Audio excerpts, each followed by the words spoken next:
Nós, Silvia e Lilian, estamos sensibilizadas com a terrível tragédia do terremoto que ocorreu em Marrocos no dia 8 de setembro, imaginando a grande destruição, não só das estruturas, das arquiteturas, das vilas, mas sobretudo das inúmeras vidas perdidas. Em homenagem àquele lindo país e seu povo, publicamos este episódio que já estava gravado.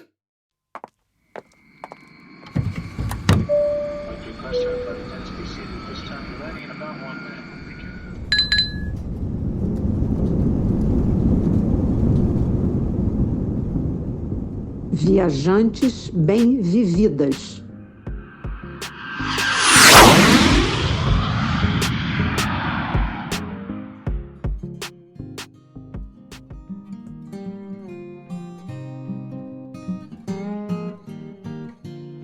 Em 2001, estreou na Rede Globo uma novela que chamou a atenção para um país até então pouquíssimo conhecido dos brasileiros. A novela se chamava O Clone e eu, que naquela época ainda assistia a novela, acompanhei com muito interesse, me apaixonando pelas cenas locais, despertando a vontade de conhecer aquele país. Eu sou Silvia Iano, criadora do blog Sentidos do Viajar. Eu também acompanhava a novela naquela época, né? E não tem, né, como não se apaixonar, principalmente, né, os cenários das cidades, as casas. Você conheceu um pouquinho, né, da cultura daquele país. Meu marido, que já era muito curioso com arquitetura, cultura e história, ficou também apaixonado. Também assistia a novela na época. Então, o Marrocos já rondava a nossa lista. Esse destino é o tema da nossa conversa de hoje. Eu sou Lilian Azevedo, do blog Uma Senhora Viagem. O Marrocos fica no norte da África e muitas pessoas vão da Espanha ou de Portugal para lá, porque fica bem pertinho. E foi exatamente o que eu fiz em 2006, quando eu nem era ainda blogueira de viagem. Aliás, nem pensava nisso. Viajando com uma amiga, nós combinamos uma visita ao Marrocos, saindo de Lisboa. E no retorno a Portugal, fizemos uma viagem de carro a várias cidades acima de Lisboa. Já a Lilian esteve no Marrocos mais recentemente, em 2019. E hoje, ela será a nossa entrevistada. Lilian, por que vocês escolheram esse destino? O que inspirou vocês, além da novela O Clone? Bem, Silvia, aquele antigo desejo, né, permanecia latente. A gente já tinha vontade há muito tempo de conhecer o Marrocos, mas a gente ficava achando que seria um destino difícil da gente ir sozinho e tal. E aí, esse desejo ele foi assim despertado pela leitura do blog de um casal conhecido que tinha acabado de chegar de lá. Eles tinham ido e eu comecei a perceber que era uma viagem bem possível. Mandei uma mensagem para eles, mas durante 2 anos eu fui amadurecendo essa ideia. Até que em 2019 a gente realmente organizou a viagem e partiu para o Marrocos. Maravilha!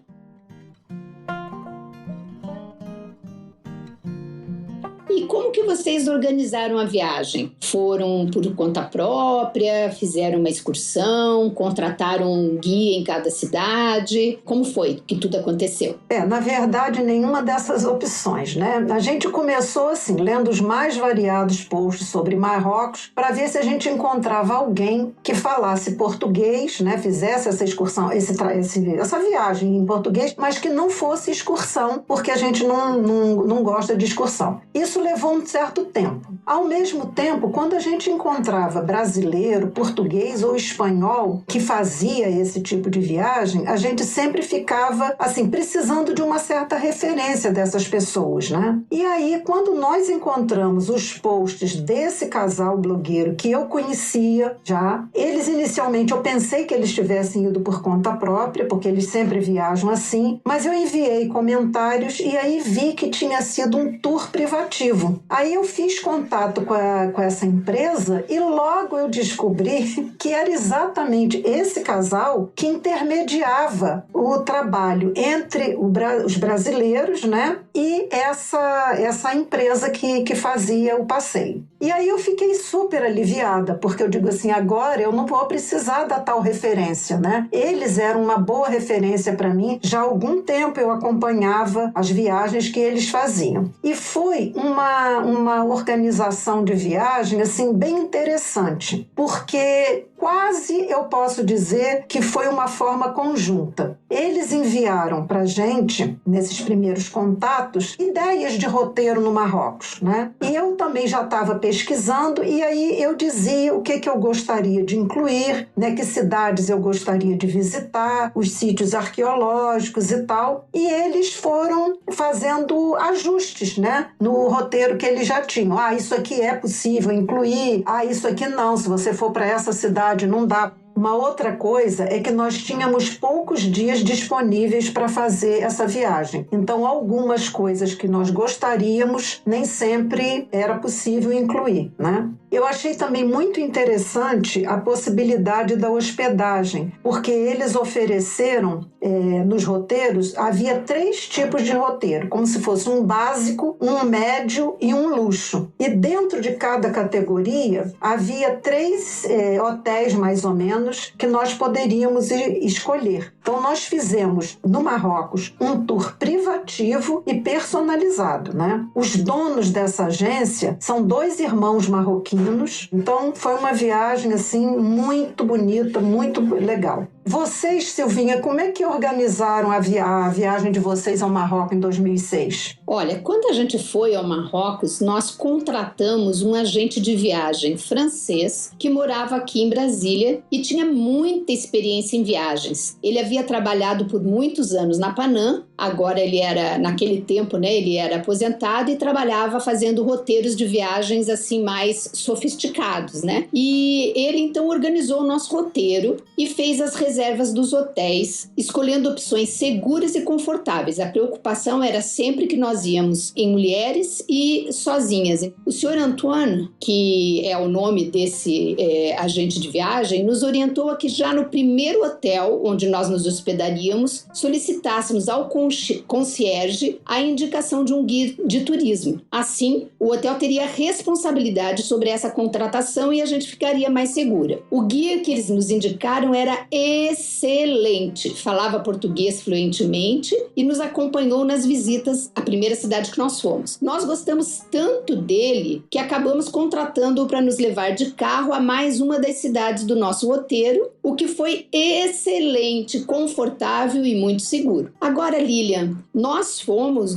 para Marrocos no mês de setembro e estava uma temperatura muito boa, muito gostosa. Conta pra gente em que mês vocês foram, como que estava o clima, se foi uma boa época e pelas pesquisas que você fez, né, para organizar a sua viagem. Qual é a melhor época e quando não é indicado visitar Marrocos? Você veja só, né, Silvia, como é que essas informações nem sempre batem com o que encontramos na região visitada, né? A época que dizem ser a mais indicada para visitar o Marrocos é de novembro até abril. E dizem que de maio a setembro não é uma época boa por causa do calor excessivo, né? Mas você esteve lá exatamente em setembro e disse que foi bom, né? Nós fomos em abril, pegamos dias muito bons e à noite sempre esfriava um pouquinho, mas assim, uma temperatura muito agradável. Que gostoso, né? Pois é interessante mesmo, né? Porque o senhor Antoine, com tanta experiência,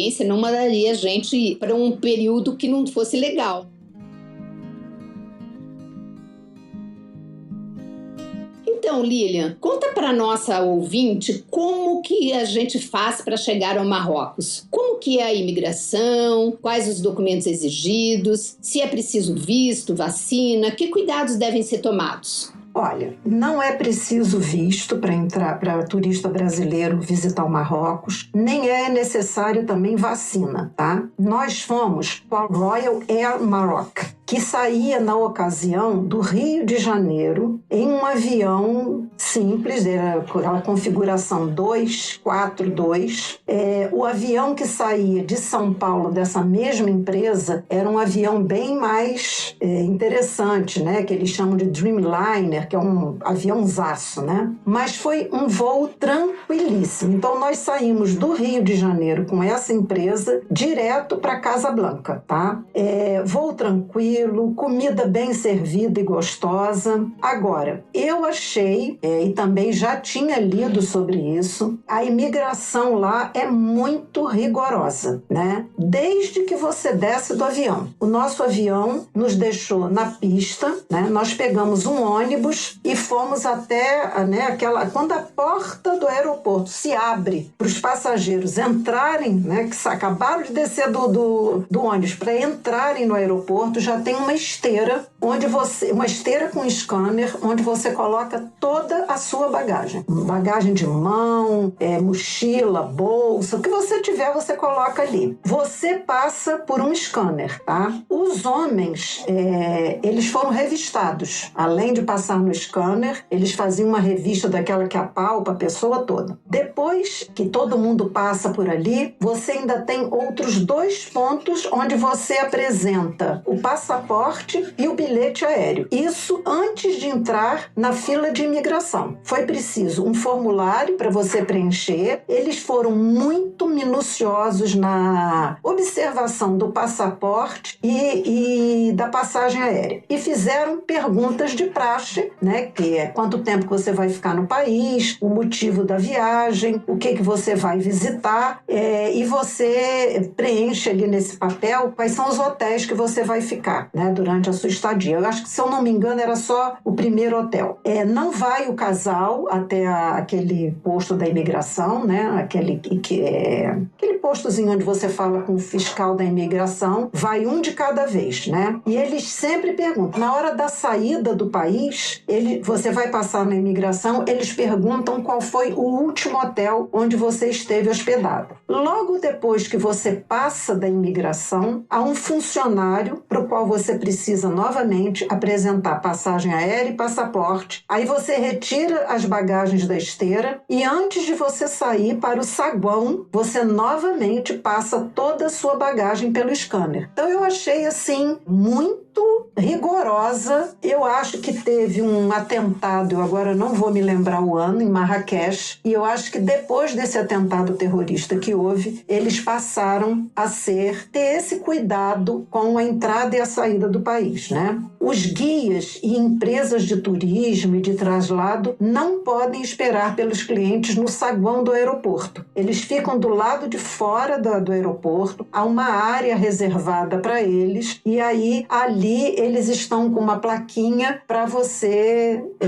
identificar quem é o seu guia, né? Interessante, né? Talvez tenha sido mesmo essa questão do atentado, porque eu não me lembro, né? Mas também, veja, fui em 2006, né? Eu não me lembro de nada assim tão rigoroso. Eu lembro que teve, assim, algumas coisas que você ficava meio, assim, desconfortável, mas eu não me lembro de tantas paradas, tantas coisas. Me lembro, sim, que você tinha que ir sozinha, não podia ir com a amiga ou com o marido, que geralmente acontece, né? Vai o casal ou a família, tinha que ir sozinha. Mas eu não me lembro de tantas etapas. Isso provavelmente deve ser decorrente desse atentado mesmo, né?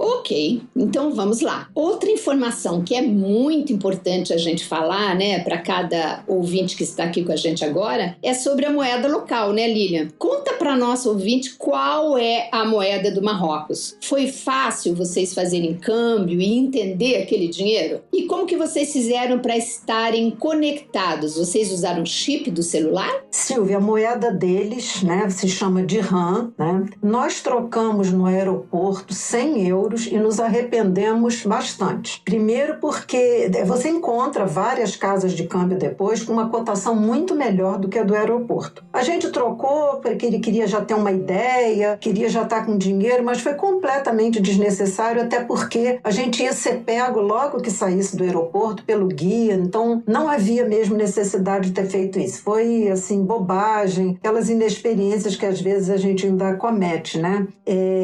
O euro lá é melhor aceito do que o dólar. É mais fácil você trocar o euro do que o dólar, né? Nós tivemos facilidade também de trocar em cada cidade que a gente chegava, se precisasse, porque o Said, que era o nosso motorista, né, o que nos conduzia por esse tour, ele sempre indicava qual era o melhor local. Olha, tem aqui uma casa de câmbio, ele passava muitas vezes na porta, já mostrava onde ficava, então depois a gente ia com tranquilidade e com segurança. Nós não compramos o chip de internet aqui no Brasil. Foi uma das poucas viagens que a gente saiu daqui sem o chip de internet, né? Porque o valor estava, assim, uma diferença muito grande de preço, né? Então, logo que a gente chegou em Casablanca, ele nos ajudou no check-in, nós ficamos aguardando no saguão do hotel e ele foi numa lojinha, eu acho que é Orange que chama, e comprou o chipzinho, veio, colocou nos nossos telefones, foi um preço assim, mas assim, infinitamente mais barato e funcionou muito bem. No aeroporto já tinha quiosques dessa marca vendendo, mas a gente ficou um pouco inseguro, ele já tinha avisado que ele nos ajudaria a fazer isso, então foi muito tranquilo. E a gente não teve dificuldade de usar o dinheiro, porque de um modo geral era pouca coisa que a gente usava e a gente conversando sempre com o Said, qualquer dúvida que a gente tinha, ele mostrava as notas, ele dava uma explicação, então não houve nenhum tipo de dificuldade. Eu acho que esse seu relato, né, Lilian, reforça o quanto que é confortável quando você contrata um guia privativo, né? Que você tem ali uma pessoa que está dedicada a te orientar, te ajudar e facilita muito. Esses dias eu estava conversando com uma amiga já passando dos 80 anos e ela estava dizendo que ela não gosta de viajar sozinha, não sei o quê. E aí eu comentei sobre as alternativas, né, de viagem, que aliás a gente tem um episódio falando sobre isso. E essa é uma delas, né? O guia de turismo privativo, ele te dá todo esse conforto e segurança. Especialmente nesses países muito diferentes do nosso, que às vezes a gente fica meio perdida, né? Então eu vou contar aqui um perrenguinho que a gente teve com a moeda, que passa a ser até uma história para contar e dar risada. Nós trocamos um pouquinho de dólar, naquela época ainda o dólar era mais aceito, tá? Em 2006 que eu tô falando. E trocamos também um pouquinho de dólar, porque a gente ia pagar o transporte, né? O táxi até o aeroporto, e a gente precisava ter um pouquinho de dinheiro na hora, sabendo que a gente ia ter um câmbio ruim, que quase que 100%, se não for 110%, câmbio no aeroporto é sempre uma cotação pior do que fora do aeroporto, né? O ideal é você fazer o câmbio na cidade. Mas então, fizemos o câmbio e recebemos um bolo de notas, mas era uma coisa assim que me assustou quando eu vi aquela quantidade de cédulas e um monte de moedas. Eu li aquilo tudo e Jesus, não tive nem tempo de entender aquelas moedas ali, aquela montura de notas e conseguir lidar com aquela, entender mesmo, né? Porque a gente tem que se familiarizar com aquela moeda. E aí, quando chegamos no hotel, era um hotel assim bastante chique. Não era extremamente caro, mas ele era bem sofisticado. Uma coisa que eu também geralmente faço é carregar minha própria bagagem pro apartamento. Eu dificilmente peço carregador, porque eu já costumo hoje, né? Hoje eu já mudei muito daquela época. Eu costumo levar pouca bagagem e eu gosto de eu mesma carregar. Mas naquela época, o moço insistiu, né? O carregador insistiu em carregar e tal. E aí levou para nós, acompanhou a gente, né? E foi com a bagagem até chegar lá no apartamento. Chegou no apartamento, mostrou tudo como funcionava, aquela coisa de praxe. E aí ficou parado esperando a gorjeta, né? Aí eu lembro que eu falei em português, né, com a minha amiga. Meu Deus do céu, quanto é que a gente dá para ele? Aí a gente falou, bom, a gente tem que dar assim, entre uns 5 a 10 dólares. E agora, mas que moeda é essa aqui? O que é 5, 10 dólares dessa moeda? Nem eu, nem ela conseguimos. Aí eu peguei um maço de moeda e pus na mão dele, né, como uma gorjeta, porque eu não tinha noção do dinheiro, então eu peguei aquela montura de moeda e digo, isso aqui deve dar, né? Mas, assim, no chute. E aí ele pegou aquelas moedas, deu uma olhadinha assim meio esquisitinha pra mim, assim, que eu percebi que alguma coisa não estava muito bem, né? E saiu. Não falou nada e saiu. E eu percebi na hora, com aquele olhar, que eu tinha dado pouco demais de gorjeta. Eu queria acrescentar que isso que você está falando é realmente uma coisa importante. Mesmo quando a gente até conhece, a gente tem que levar, às vezes, um dinheiro trocado, né? Porque às vezes você vai viajar, por exemplo, sei lá, para um lugar que aceita dólar. Você está levando dólar, mas às vezes você está com nota grande, né? $100, $50. A gente tem que lembrar disso. Sempre levar algum trocado em euro ou em dólar, porque às vezes há essa necessidade, né? De você dar uma gorjeta em algum lugar. A outra coisa que hoje também já nos facilita muito a vida, né? É que a gente tem esses cartões, né? De débito internacional, que nós também já falamos sobre ele em um dos episódios, que vai nos ajudar, Silvia. É ótimo, foi ótimo destaque e vale dizer, né? O cartão de débito é ótimo para todas as ocasiões, mas ele não serve para dar gorjeta. Exatamente. Não substitui, né? Não substitui. Dá para todas as outras coisas, mas para gorjeta não dá. Então o ideal é essa dica que você deu.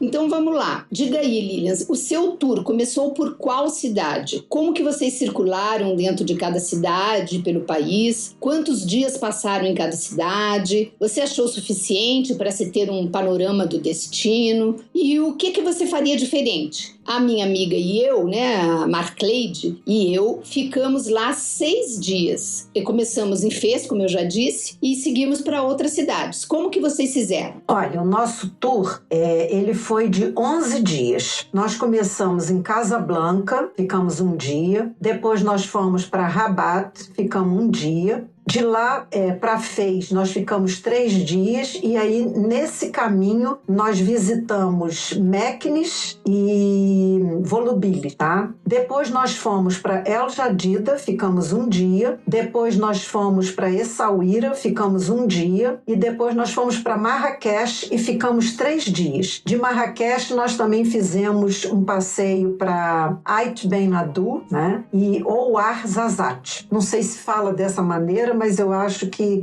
é só para dar uma ideia. Nós circulamos todo o tempo de carro, né, com esse motorista, o Said, e sempre assim, ao chegar em cada cidade, né, no caminho, né, ele já ia conversando um pouquinho sobre... Ele não era guia, tá? Ele não fazia o trabalho de guia. Ele era a pessoa que não ia nos conduzir por todo esse roteiro. Mas ele ia conversando e contando sobre as cidades. A gente passava na estrada, via coisas, ele ia contando sobre montanhas, sobre uma porção de coisas, né? Sobre a cultura deles e tal. Então ele ia sempre conversando muito, né? E quando a gente chegava em cada cidade, ele muitas vezes parava, por exemplo, quando nós chegamos em Rabat. Primeiro ele parou num sítio arqueológico que a gente queria e ali ele falava, olha, vocês podem ficar o tempo que vocês quiserem nesse sítio, eu tô do lado de fora, qualquer hora que vocês terminarem, passa a mensagem. A gente saltava, visitava o local, pegava o carro de novo, ele ia, parava num outro lugar, até que chegava o momento dele nos levar para o hotel. Aí nos levava para o hotel, fazia o check-in, né, junto com a gente, e normalmente ele nos liberava, né, tipo 16 horas. Então ele se despedia da gente, e aí dali,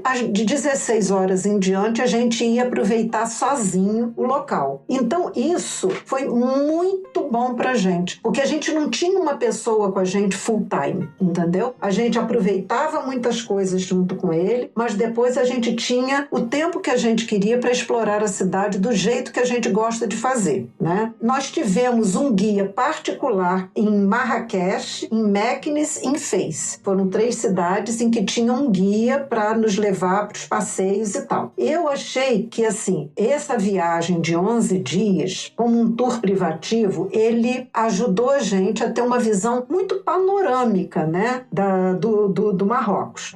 Eu gostaria muito de ter ficado mais em algumas cidades. Por exemplo, Rabat eu ficaria mais tempo, Essaouira eu ficaria mais tempo e gostaria muito de ter ido ao deserto. E também tinha umas cidades mais ao norte, Tanger, tem uma que eu não sei falar o nome, que é uma cidade toda pintada em tons de azul, que fica também mais para o norte, mas não dava para encaixar nesse roteiro de apenas 11 dias, né? Então deu para ter essa visão panorâmica, mas eu tenho muita vontade de voltar. Essa é a parte boa, né? Porque a gente não consegue mesmo explorar tudo numa única viagem. Aquele país tem muitas opções, muitas alternativas, é uma cultura muito diferente, uma arquitetura completamente diferente da nossa e maravilhosamente linda. Eu fiz as cidades principais, Mequinez, Marrakech, Casablanca, Fez e Rabat. E as outras eu não fui e em 6 dias, né, que foi um programa curto. Deu também para ter uma visão muito interessante, eu gostei demais, mas é um lugar, sim, que cabe voltar porque com mais tempo para explorar.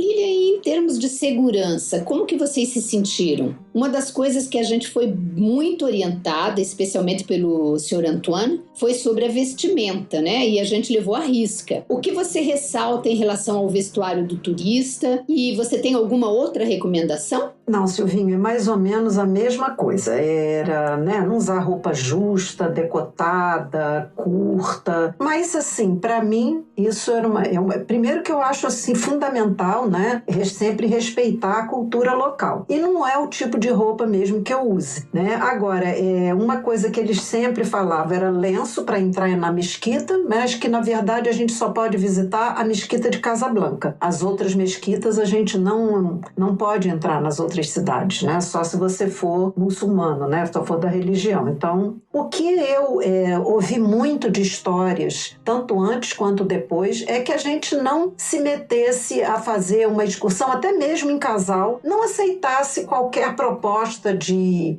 olha, eu tenho aqui um passeio, eu tenho aqui uma excursão num grupo que você não conhece, não tem nenhuma referência. Isso é uma coisa muito importante. Vamos para o deserto, tem uma coisa com valor, uma excursão, um passeio com valor muito mais em conta, né? Você não sabe quem são aquelas pessoas que estão oferecendo, que tipo de veículo, qual é o tipo de hospedagem, né? Então, não é uma coisa em particular com o Marrocos, mas assim, você não deve aceitar, né?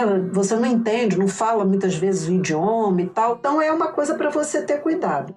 Mas, assim, para nós foi essa recomendação que a gente viu e nós cumprimos direitinho com tudo isso. A gente também fez isso, usava sempre roupa comprida, vestido de preferência, manga comprida, mais fechado, nada decotado, e também sempre carregava uma pashmina, um lenço, uma coisa assim para uma necessidade em algum lugar. Mas uma das coisas que a gente percebeu e que deixava a gente desconfortável, o fato de nós estarmos sozinhas. Às vezes a gente percebia que os homens faziam assim, percebia não, a gente ouvia. Tipo, por exemplo, a gente estava um pouquinho distanciada do guia que andava com a gente e nós duas ali olhando alguma coisa, tinha uma fala de um homem, ou 2 homens, faziam um comentário. Obviamente a gente não entendia o que se tratava, mas tinha aquela sensação que era uma coisa que não era muito agradável. E o guia sempre entrava e conversava com aquelas pessoas. Então parece que confirmava aquilo que a gente estava sentindo, mas a gente também não comentava.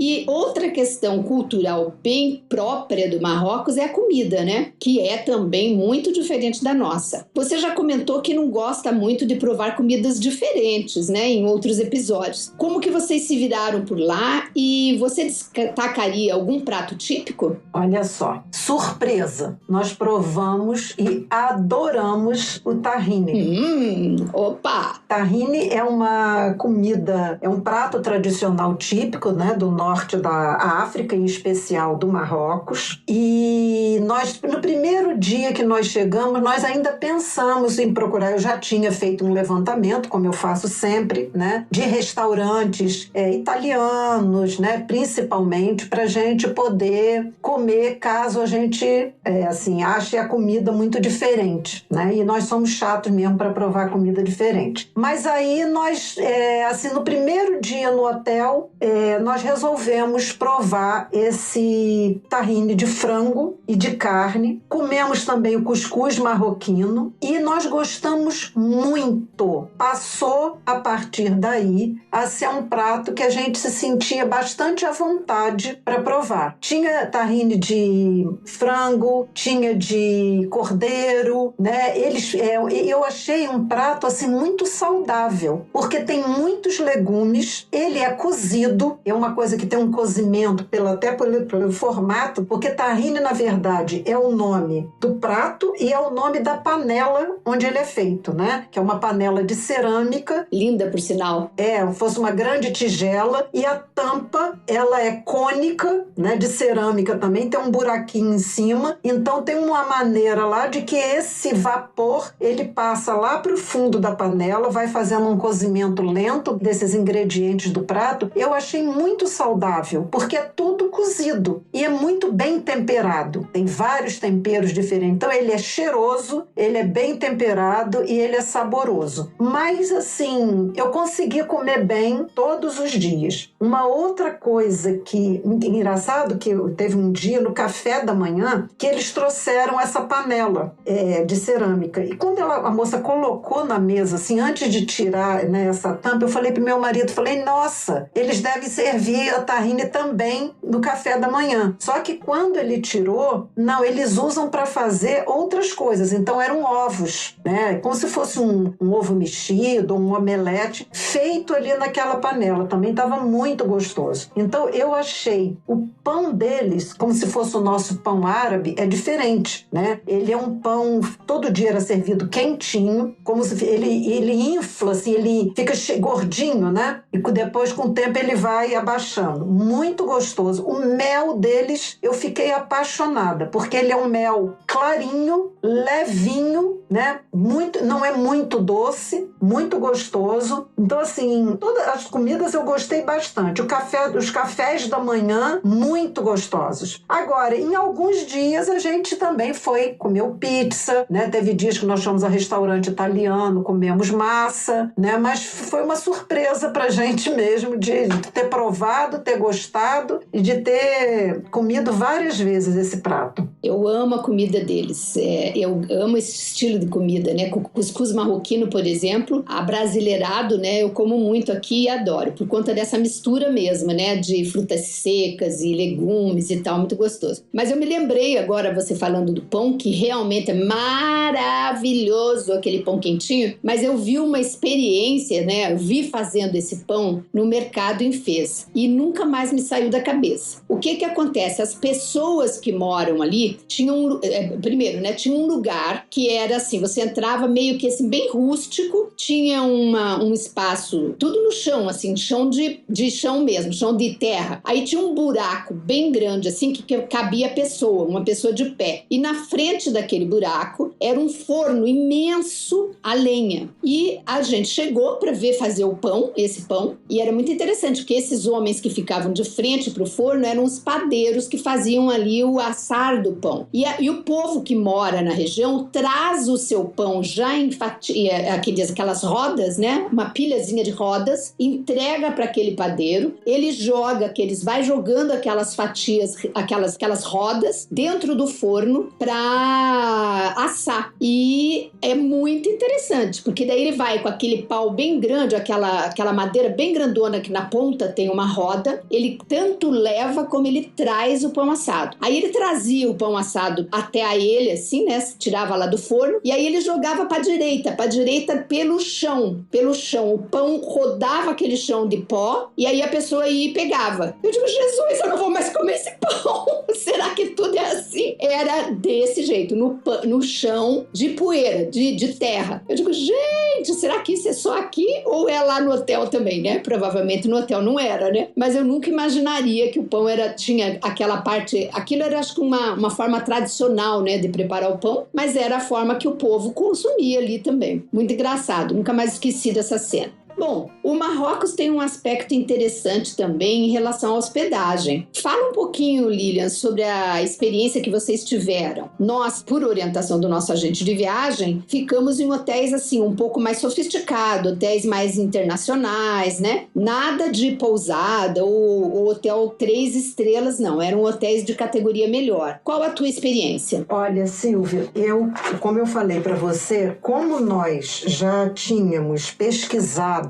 né, lido no blog desse casal que a gente, né, teve como referência para ir ao Marrocos, que é o pessoal do Pegadas na Estrada, é o nome do blog deles, é a Cristina e o Renato. Esse foi o casal referência para mim, mas na verdade eu já tinha lido posts em outros blogs de viagem, né, sobre a questão da hospedagem. Mas assim, o que já me deixou muito fascinada quando eu li as postagens da Cristina e do Renato era sobre os riades, tá? Que é um tipo de hospedagem que tem no Marrocos. E por mim, eu teria ficado só em riades, mas não foi possível, porque a gente acabou fechando essa viagem muito próximo da data da gente ir. Então, em Casablanca e em Marrakech, nós não conseguimos ficar em riades. Mas o meu desejo é que quando a gente voltar, a gente só fique em riades.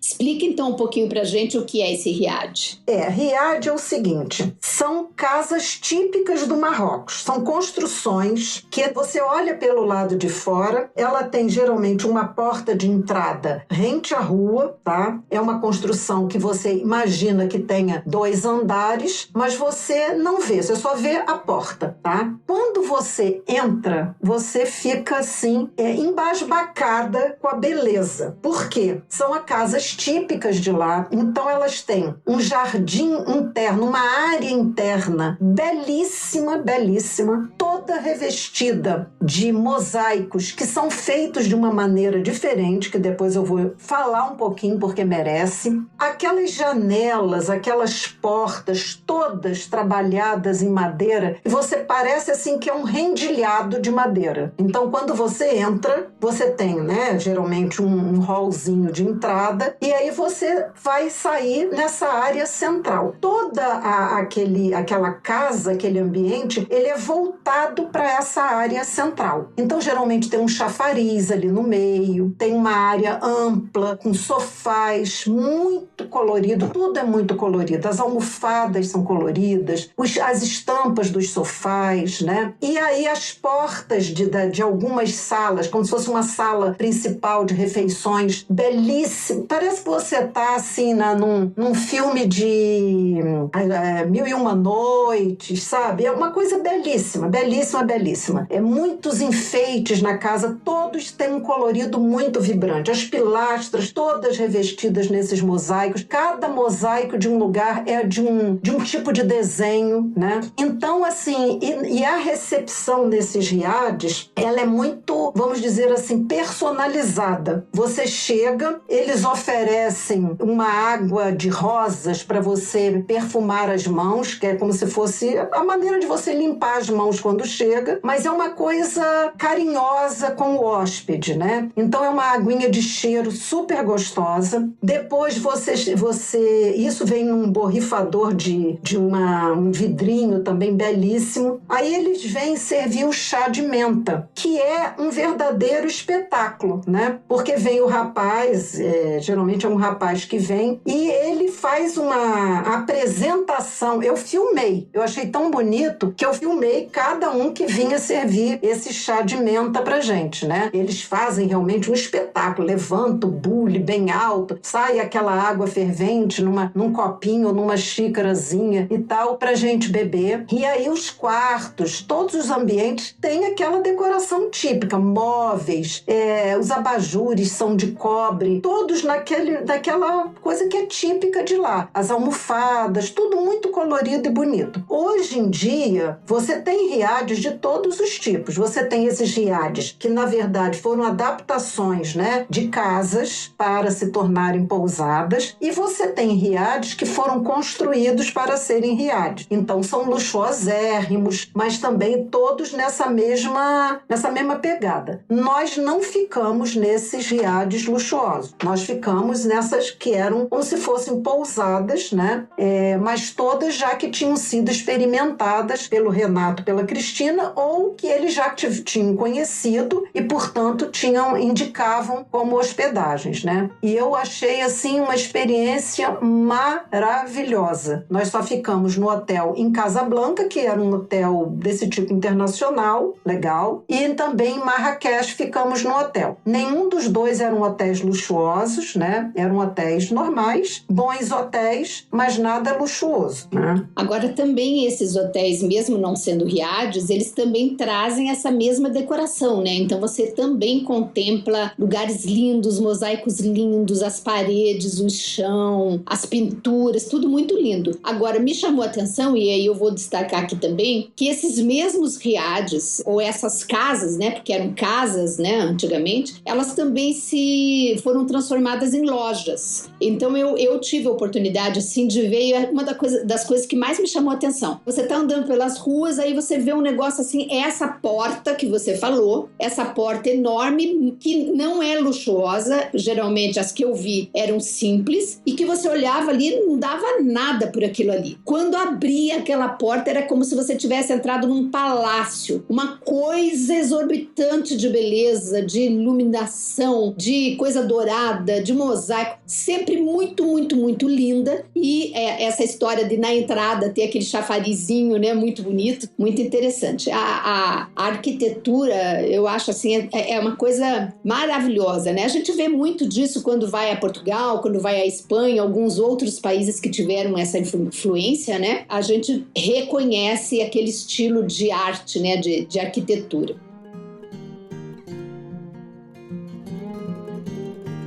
Mas vamos lá, e agora o que nós sempre chamamos da cereja do bolo. Vamos ver as dicas do que fazer no Marrocos. E quais as principais atrações que você lembra para citar aqui pra gente? Olha, Silvinha, em Casablanca nós visitamos, a mesquita é assim o ponto, né, alto da cidade, né, que é a Mesquita Hassan II, né, é a maior do Marrocos, é a quinta maior do mundo, e é assim uma coisa impressionante, né? Ela é inspirada em um verso do Alcorão que diz que o trono de Deus estava sob as águas. Então ela fica projetada, né, no mar. É muito bonita, gigantesca. Você faz visita guiada, né? E assim, cada grupo que entra, você diz assim, gente, não é possível. O grupo em espanhol é imenso, o grupo em alemão é imenso, o grupo em italiano é imenso. São muitos turistas, né, visitando e tal. É de uma beleza fantástica, tudo que você possa imaginar. O tapete, as colunas em mármore, o teto, né? Eles têm um teto em cedro, né, todo trabalhado, mas com uma tecnologia que em segundos, em minutos, ele é aberto, um comando lá, e abre o teto, né? É uma coisa fantástica, e você fazendo a visita guiada, a guia vai contando toda a história, né, da construção. É a mesquita que você pode entrar para visitar. Ela é belíssima por fora, ela é belíssima por dentro, então é o ponto alto. Mas tem também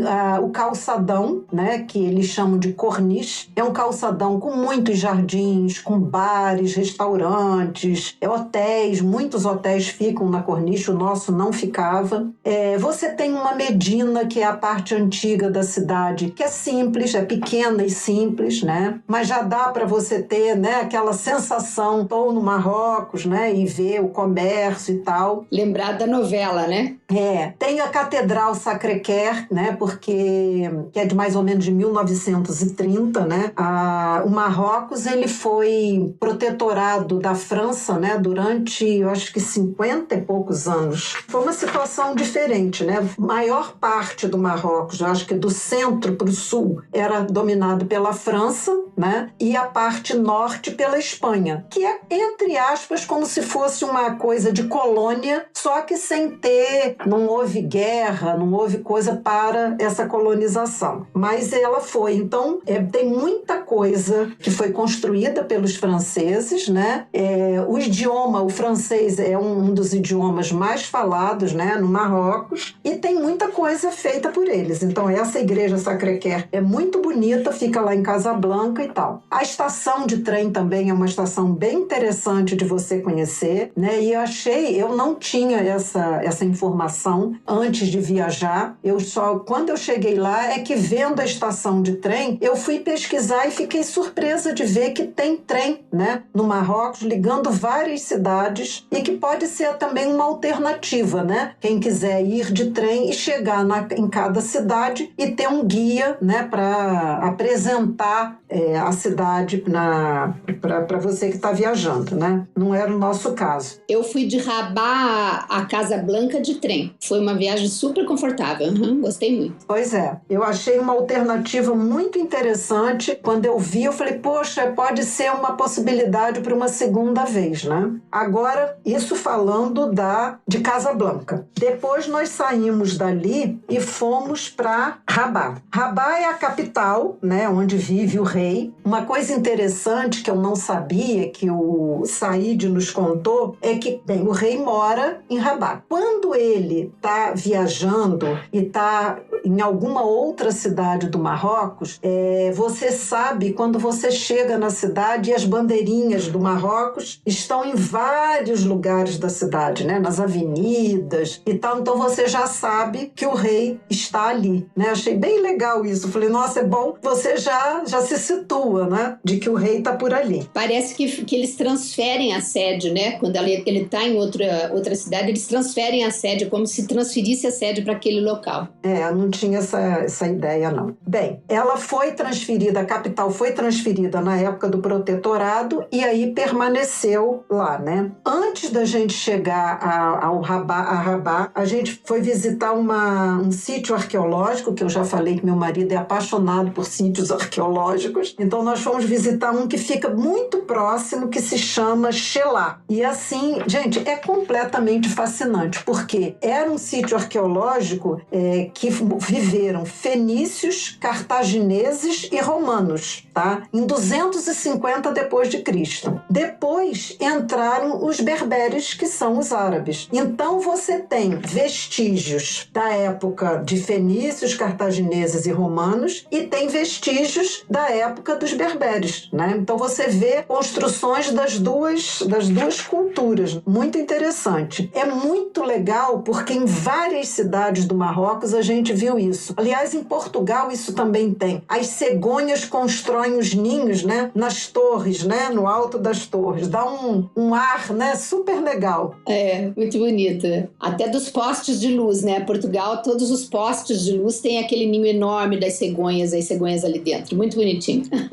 Bem, depois nós fomos visitar, tem um lugar que é imperdível em Rabat, que é a Casbah dos Oldaias, que é uma fortaleza medieval muçulmana, e Oldaias, eu acho que é Oldaias que fala, eram os soldados árabes, então foram eles que construíram, passou a ter esse nome. É uma fortaleza que era como se fosse o início da cidade, então tem tudo que você possa imaginar. Tem casas, tem ruazinhas, tem becos sem saída, restaurantes, cafeterias, lojas de artesanato, lojinhas, e você tem subida, tem descida, e é uma coisa que se você não prestar muita atenção, você se perde ali dentro, né? Ao lado tem os Jardins Andaluzes, que também é muito bonito para você passear. Depois tem o mausoléu do Mohammed V, a Torre Hassan, que ia ser a maior mesquita do mundo. Ele faleceu antes da conclusão e ela ficou inacabada, essa mesquita. Então você tem essa torre e tem como se fossem as colunas, eram 250 colunas, se eu não me engano, que ficaram ali abandonadas, não foi concluída, e quando houve aquele terremoto de 1755, que atingiu muito Portugal, né? mas abalou muita área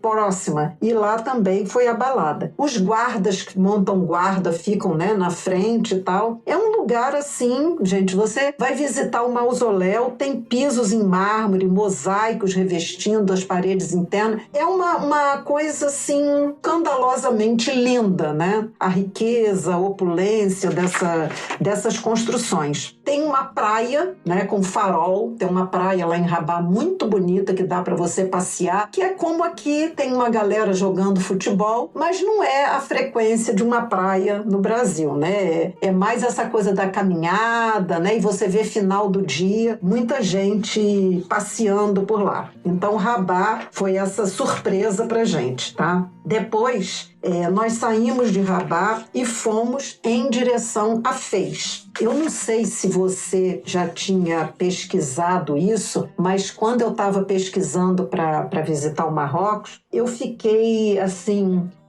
surpresa de saber que o Marrocos abriga 9 lugares que são considerados Patrimônio Mundial da Unesco. E desses lugares, nós visitamos 8. Nossa, arrasaram, né? Não, mas eu achei tão interessante, né? E a Medina de Fez e a cidade de Meknes e o sítio arqueológico de Volubilis, eles são 3 desses lugares, né? Então, a primeiro lugar, a gente parou nesse sítio arqueológico de Volubilis, fantástico. É o maior sítio arqueológico de cidade romana no Marrocos. É a mesma que você referenciou lá de fenícios e tal, é outra? Não, essa é outra. Xelá fica perto de Rabat, muito próximo. Quando você sai de Rabat em direção a Fez, você passa por essa cidade, que é um sítio arqueológico romano, Volubilis, depois você passa em Meknes e depois é que você chega a Fez. Essa cidade, Volubilis, eu fiquei também assim muito impressionada, porque essa é imensa, imensa. Eles têm um museu na entrada que tem muitos objetos que foram encontrados nesse local. Ele ainda não está totalmente escavado e, né, pesquisado. Ele ainda continua em trabalho de pesquisa. E a mesma coisa, no século 3 a.C. eram os fenícios e os cartagineses. Depois, no século 1 a.C., os romanos. Você tem assim, tem alguns templos, algumas coisas que estão ainda tão bem preservados que você fica completamente impactado de ver. Uma basílica, um templo capitolino com as colunas todas em pé, termas públicas com piscinas, com as salas. Você tem um arco chamado Arco Caracalla, que é como se fosse um arco do triunfo, vamos dizer assim, da cidade. Você tem avenidas principais, casas, pisos com mosaico, assim, muito bem preservado, basílicas, tudo que você possa imaginar, muito bem preservado. É uma visita que eu considero imperdível. Esse você pode entrar e fazer a visita sozinha. Você recebe um mapa, né, com todas as coisas, então dá para você fazer a visita tranquilamente. Depois nós passamos em Meknes e lá um guia estava nos aguardando. E aí ele foi mostrar, é uma cidade que foi construída por Mulay Ismael, que era um sultão, dizem que muito mal, né, fazia maluquices, maldades assim horrorosas. Mas você visita o Palácio Real, você visita uma Medina que é muito grande, mas é bastante tranquila, uma das mais tranquilas para você visitar lá. Você visita os portões, né, que eram os portões das muralhas romanas antigas, também muito bonitas. E você visita 2 coisas que eu achei fascinantes. Eram os estábulos reais que cabiam 12.000 cavalos, pelo que consta da história, né, desse sultão que era tão poderoso. Então é assim um lugar fantástico. Dizem que tem lá uma posição que onde você fica, você consegue ter uma visão, você teria, né, uma visão de não sei quantos cavalos e tal, mas é tudo muito suntuoso, assim, de tamanho, de grandiosidade, né? Hoje é mais, obviamente, tem a construção e algumas coisas estão em ruínas. E também você tem um celeiro, que era um celeiro gigante. Então, é uma cidade cidade que vale e que dá para você fazer nessa visita guiada. Talvez não precise você ficar hospedado na cidade. Eu acredito que se você ficar uma noite, né, um dia em cada uma, lógico que você vai poder visitar com mais tranquilidade. Mas nós fizemos isso. No caminho, visitamos Volubilis, depois paramos em Meknes, fizemos essa visita guiada, dali nós seguimos para Fez. Quando nós chegamos em Fez, já estava mais ou menos na hora da gente entrar no hotel, poder fazer o passeio por conta nossa própria. E no dia seguinte é que a gente, então, que em Fez a gente também teve uma visita guiada. Eu acho uma outra coisa interessante é que, além do Marrocos ter 9 lugares que são patrimônio mundial da Unesco, quer dizer, a Medina de Fez é uma desses lugares, né? O sítio arqueológico de Volubilis é outro, a cidade de Meknes é outro. As cidades imperiais, né? Fez, Marrakech, Rabat e Meknes são as 4 cidades imperiais. São cidades que foram capitais do Marrocos. Então, elas ficaram conhecidas como as cidades imperiais. Foram as que eu visitei e fiquei mais tempo, dividi nessas cidades, Então, Fez o seguinte, tem a universidade mais antiga do Marrocos, tem a maior Medina do mundo árabe, que é a Medina deles. Um espetáculo, né? Que tem até hoje moradores e que funciona normalmente, né? É interessantíssimo. Os portões que dão acesso à Medina são portões muito famosos, né? Tem aquele curtume que a gente viu lá na novela, né? O Clone, que são 300 poços circulares, né? Onde é tingido, né? Onde faz um tingimento.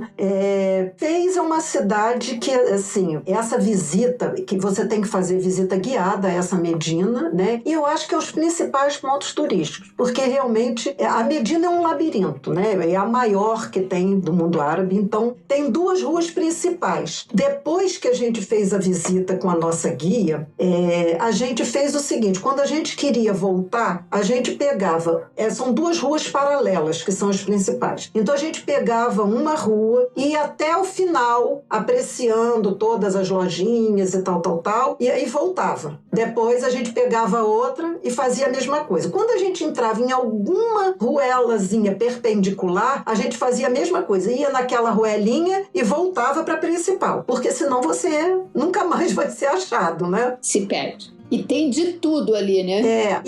Mas eu não sei se você lembra disso, é o seguinte, as Medinas, elas têm uma organização que é assim, tem como se fosse a área, a região ou a rua que é de um determinado ofício. Então, ali, só as coisas de couro. Na outra, só as coisas de cobre. Aí você vai para uma outra, são só de tecidos, né? Então, é interessante, porque você entra ali, conhece um pouco daquele universo, volta. Aí você anda mais um pouquinho, você já vê outras coisas. E outras coisas que chamaram atenção, né? Os açougues, né? Que tem cabeça de camelo pendurada, né? Porque eles comercializam aquela carne.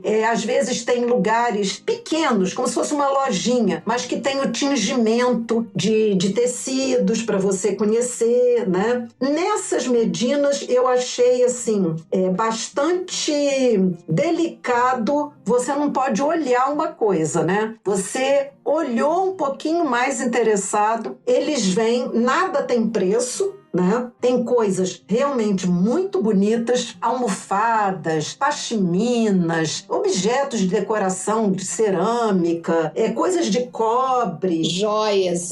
As joias e bijuterias, coisas belíssimas, mas que você não pode olhar, porque quando você olha, a pessoa vem atrás, ela insiste, e ela não diz nunca o preço, você pergunta o preço e ela não diz, ela pergunta quantas você quer levar, e aí fica uma negociação, e você... Qual o preço que você dá? E nunca você sabe, né, se você tá, assim, colocando o preço muito lá embaixo, se você... Bem, em algum momento você acerta, em outros você erra a mão, né? A gente trouxe algumas coisas, principalmente essa coisa de capa de almofada e tal, porque é um colorido, assim, belíssimo. Pashmina também trouxe pra mim, trouxe pra nora, pra filha e tal. São coisas realmente muito bonitas. Mas aproveitando essa sua fala, Lilian, aí fica naquela aí você diz um preço e diz, não, mas esse preço não sei o quê. Ou ao contrário, eu na primeira e segunda vez tentava, porque eu já sabia que tinha que negociar, mas depois me cansei daquilo e ele dizia, é tanto, eu queria pagar aquele tanto. Ele disse, não. Eu digo, como não? Não, eu não vou lhe vender por isso. Eu digo assim, mas o senhor não deu o preço. Não, mas não é assim. Aqui a senhora tem que negociar. Então você era obrigada a negociar.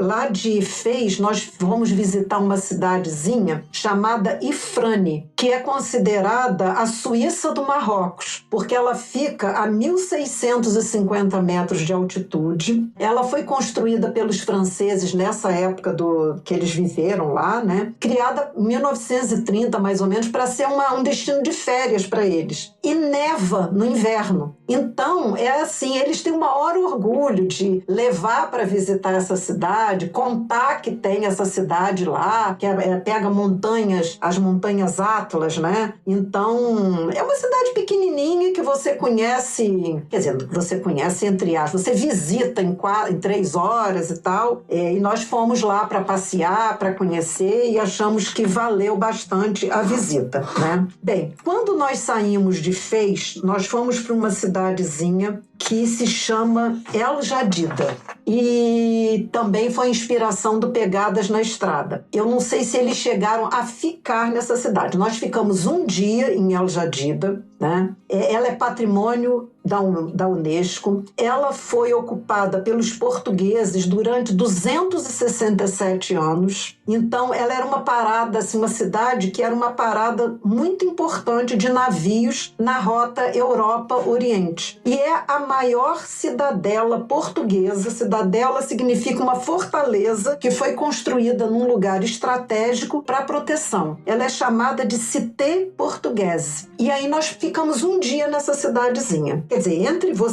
a gente visitou as muralhas, né? Os baluartes, que são aquelas pontas, né, da muralha, como se fossem as esquinas da muralha. A Medina, que é muito bonitinha, muito pequenininha, uma outra vibe, não tem essa coisa de ficar tendo que negociar as coisas, mas o ponto alto dessa cidade, a gente ainda não tinha visitado Istambul, então a gente ficou assim impressionado com a cisterna portuguesa. Sabe aquelas cisternas que você visita em Istambul? Ela tem nessa cidade como se fosse uma mini cisterna. Inicialmente ele foi construído para ser um depósito de armas e depois a cisterna se tornou uma cisterna para abastecer a cidade. Então você entra, ela só foi redescoberta em 1916. Você entra e você vai ver aqueles arcos maravilhosos com lugares cheios de água. A iluminação tem um reflexo, né, daqueles arcos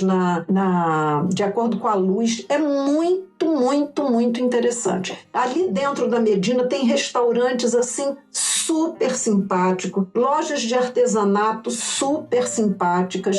Nós gostamos demais de ter ficado nessa cidade. Nós saímos de lá e fomos para Essaouira. Na minha opinião, quando você perguntou o que você faria diferente, Essaouira, por exemplo, eu ficaria 2, 3 dias lá. Eu me apaixonei por Essaouira. Essaouira é uma cidade litorânea e ela é considerada, assim como Ifrane é considerada a cidade de neve, né? A cidade que neva e tal, Essaouira é considerada uma estância de praia. Então vai muita gente fazer kitesurf, fazer surf, as praias são famosas e tal. Mas, gente, ela é lindinha. Quando você puder, coloca no Google, bota em imagens para você ver. É um porto, tem um portozinho, tem uma marina com barquinha, com as embarcações antigas e típicas dos pescadores. Tem muralhas maravilhosas.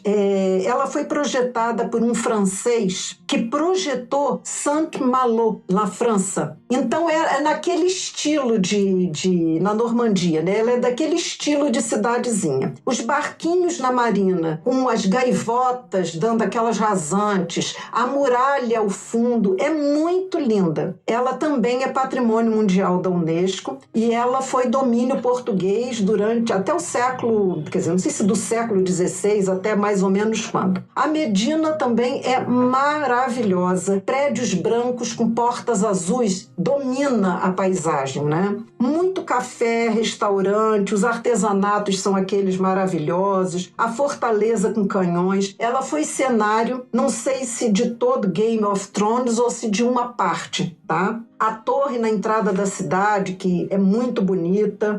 Então, assim, foi um lugar que eu amei. Nós ficamos num riad lindinho, lindinho, lindinho. Era tipo um riad boutique. Uma graça. E o que eu gostava lá é que você entra numas ruelazinhas, né? Você diz assim, gente, estreitinho, não vai ter saída. De repente, tinha lá o portão a porta do nosso riad. E aí você vira num outro, você vê uma casinha, como você falou, de comércio. Nossa, gente, eu fiquei completamente apaixonada pela coisa. Ainda comi muito crepe naquelas carrocinhas, igual você encontra em Paris, o crepe de Nutella, tinha em vários lugares. Bem, saímos de lá e fomos para uma outra cidade imperial e que é também patrimônio, que é Marrakech, a Medina de Marrakech.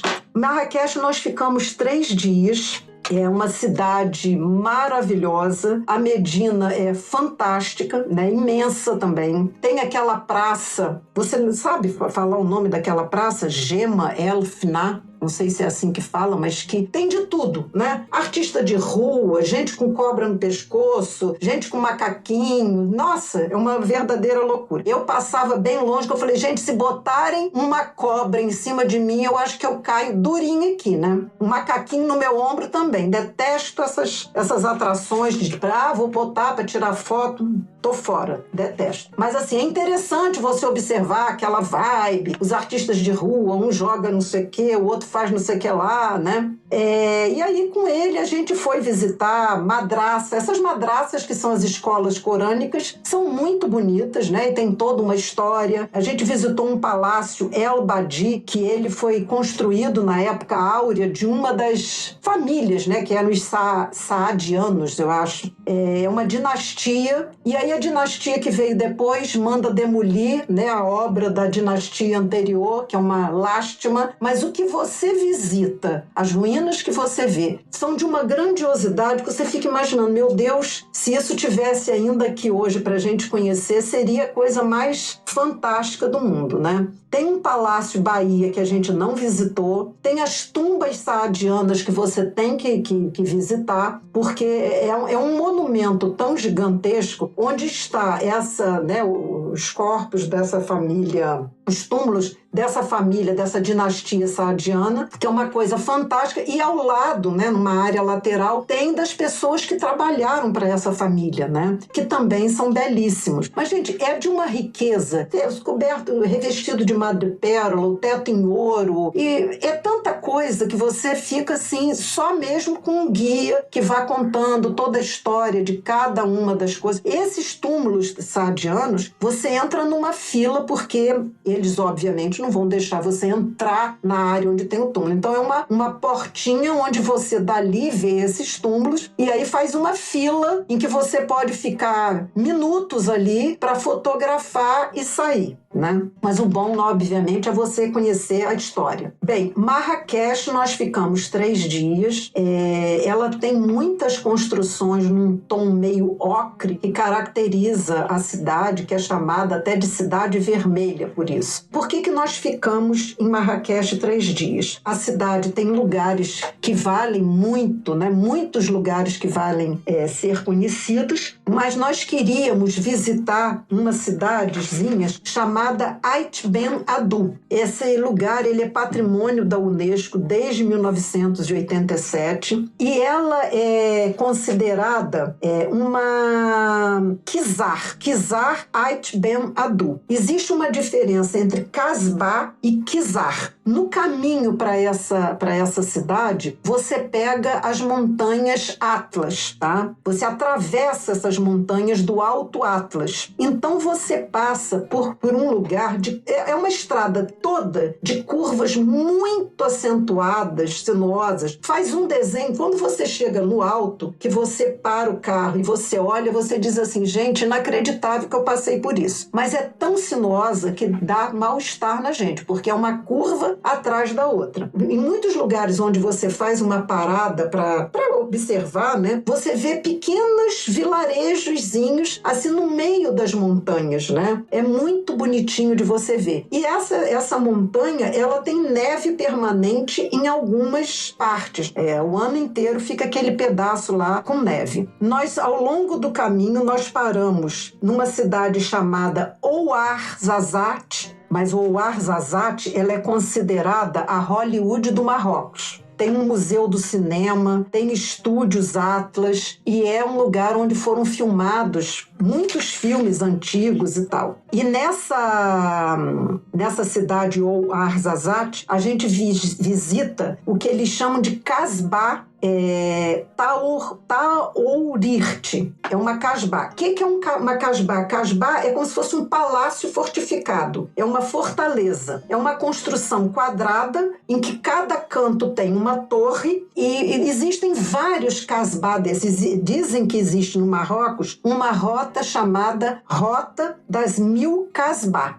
São 1000 casbah. Não sei se tem tudo isso, mas devem ter várias casbah nessa rota. E Ait Ben Haddou, que era o que a gente queria visitar, ela é uma Kizar. Kizar é uma cidadela ou uma aldeia, né, ou um povoado fortificado. Ele é todo feito de adobe. É uma construção, ficando geralmente no alto de uma colina, no meio de um vale. Geralmente tem um esse próximo, e dentro desse Kizar existem várias Casbah. Nós queríamos ir visitar essa Kizar, Ait Ben Haddou, e aí nós fizemos um bate-volta de Marrakech. Eu achei muito puxado fazer esse passeio, mas era a única possibilidade que a gente tinha de conhecer. Porque quem vai fazer o passeio para o deserto, quem vai para dormir uma noite no deserto, geralmente faz isso partindo de Marrakech e aí no caminho conhece o Kizar Ait Ben Haddou. Como a gente não ia dar tempo da gente ir para o deserto e dormir uma noite lá, nós fizemos de Ait Ben Haddou esse bate e volta e fomos pelo menos conhecê-lo. Nós achamos que valeu muito a pena todo o caminho para chegar até lá. Quando eles estão chegando perto desse Kizar, existe como se fosse um acostamento na estrada, onde os carros todos param para você ter uma visão desse Kizar que está lá no horizonte. Então você para o carro aqui e vê, e eles dizem, porque essa cidadela, ela foi construída porque havia um trânsito de pessoas entre o Sudão e alguma cidade do Marrocos. Então era a visão que os comerciantes, né, que as caravanas tinham quando elas estavam chegando perto. E ali era o lugar onde eles paravam para dormir, para fazer comércio, para vender as coisas, para comprar coisas e tal. Então, nós fomos até lá para fazer uma visita. Você atravessa o riozinho que tem a pé, você passa, eles têm pedrazinhas, o rio hoje não está com volume de água, você atravessa e você começa a subir a pé. Você entra, passa por um portão, né, muito grande, onde você entra em Ait Ben Haddou e você vai subindo. Hoje, apenas 10 famílias moram dentro desse Kizar chamado Ait Ben Haddou. A maioria das pessoas, das famílias, já se mudou para o outro lado do rio, numa parte nova, né, dessa cidade chamada Ait Ben Haddou. Mas assim, você parece que você foi transportada para uma outra época, para séculos atrás. Tudo nessa construção de adobe. Você olhando de longe é uma fortaleza vermelha, uma cidade vermelha que você vê de longe. No alto de uma montanha é muito, muito, muito bonita. E essa também nós fomos quer dizer, o Said que nos levou, né, parou o carro, ele foi junto com a gente andando por dentro desse Kizar até um determinado lugar, depois dali nós seguimos. Mas é assim, muito interessante. Hoje é mais ocupada realmente por lojas que vendem artesanato local, né, coisas que são feitas lá mesmo na cidade, no Marrocos. Mas vale muito a pena. E do outro lado do Rio já vai ter a Cidade Nova e restaurante e tal. Mas é uma viagem assim muito bacana. Então nós terminamos nosso roteiro, vamos dizer assim, em Marrakech. De lá, depois dos 3 dias, nós pegamos o nosso carro, fomos para Casablanca e dali ele já nos deixou no aeroporto. Eu gostaria, Silvia, de deixar a dica desse grupo com quem a gente fez o passeio. Eles têm perfil no Instagram, né, que se chama agência_viagens_no_Marrocos e roteiro_no_Marrocos. É o Said e o Hamid. E quem faz a conexão dessas duas empresas com os turistas é o Renato e a Cristina do Pegadas na Estrada. Isso aqui não é propaganda no sentido, não fiz parceria com nenhum deles, não é uma publicidade nesse sentido. É porque, assim, foi uma viagem, para mim, maravilhosa, foi muito marcante. Eu achei o Marrocos um país, assim, do que eu pude conhecer, eu fiquei emocionalmente muito mobilizada, muito tocada com a cultura, com a arquitetura, com tudo. E essa pessoa que nos recebeu lá, que foi o Said, eu acho que também foi uma pessoa que contribuiu para que essa viagem fosse tão especial. Uma pessoa muito generosa, simpaticíssima, disponível, com muitas histórias que ele ia contando da família, da cultura, do país, da vida lá e dessa iniciativa que ele e o irmão tiveram de abrir a empresa, uma empresa familiar, feita assim com todo carinho, né? Então eu fiquei assim muito apaixonada por tudo e até hoje eu tenho contato com eles. Eu fiz um post no blog que se chama Guias de Turismo em Português, onde eu dou dica de vários guias que recebem, né, turistas nos seus países e que fazem o tour em português, que é uma coisa muito legal. E eles estão lá também citados. Ok, Lilian. Nossa, que roteiro bem detalhado e quantos lugares vocês visitaram, né? Com certeza um guia privativo ajuda muito mesmo nesse aprendizado da cultura local, né?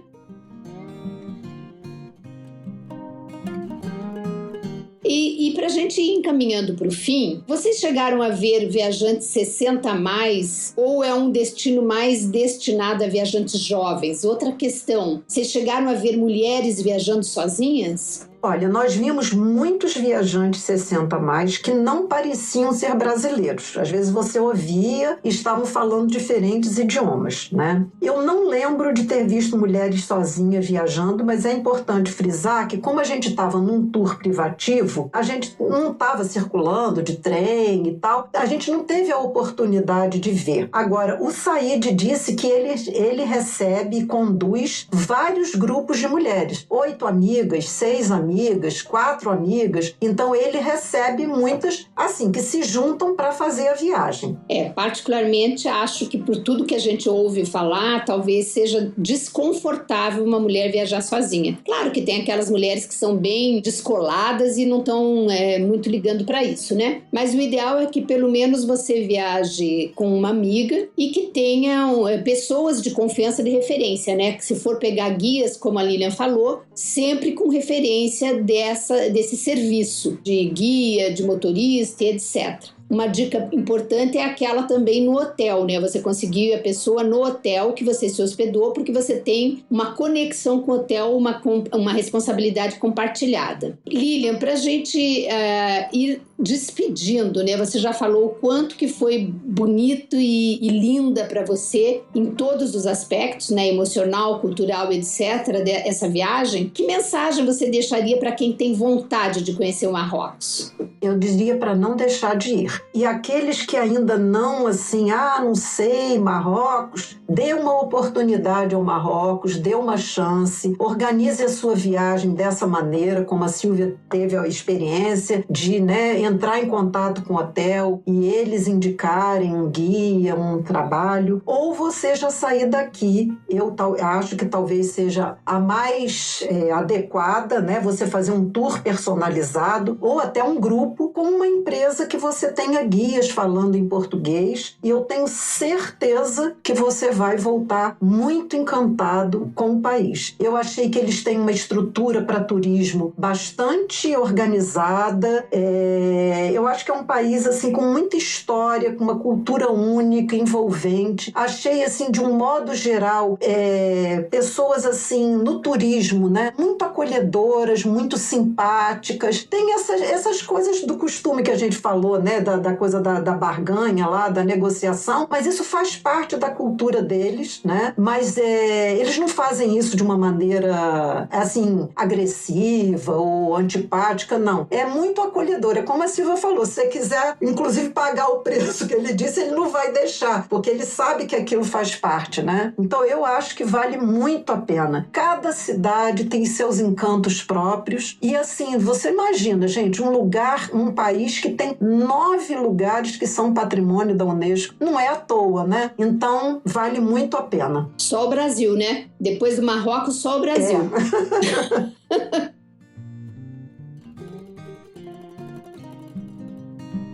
Ok, gente, olha só, que delícia de conversa, né? Eu aqui voltei no tempo com tantos lugares que eu fui e tantos que eu não visitei e que já fiquei aqui morrendo de vontade de visitar, né? Muito bom, Lilian, você ter tido essa experiência e muito obrigada por compartilhar aqui com a gente, dando tantas dicas, bem mais fresquinhas, né? E com certeza, eu fiquei com vontade de voltar e tenho certeza também que muitas outras pessoas, as nossas ouvintes que estão aqui com a gente nesse episódio, vão ficar aí com a vontadezinha marcada lá no coração e na alma e querendo já se planejar para visitar, e super vale a pena, a gente recomenda. E eu tenho que voltar mesmo porque eu perdi, na minha época que eu fui, ainda era máquina com cartão e não tinha aquelas nuvens, essas coisas, né? E eu no trem, exatamente saindo do táxi para entrar no trem em Rabat para Casablanca, que era meu voo final, eu perdi a máquina de fotografia e o cartão estava dentro, eu não tenho uma única foto para lembrança, então eu vou precisar voltar porque eu tenho que pelo menos rever e registrar isso tudo. Então põe aí na sua listinha de desejos. Muito obrigada, Lilian, por todo esse aprendizado e por nos fazer aqui sonhar com esse lugar tão diferente, provocativo e com uma cultura e uma questão social também muito própria.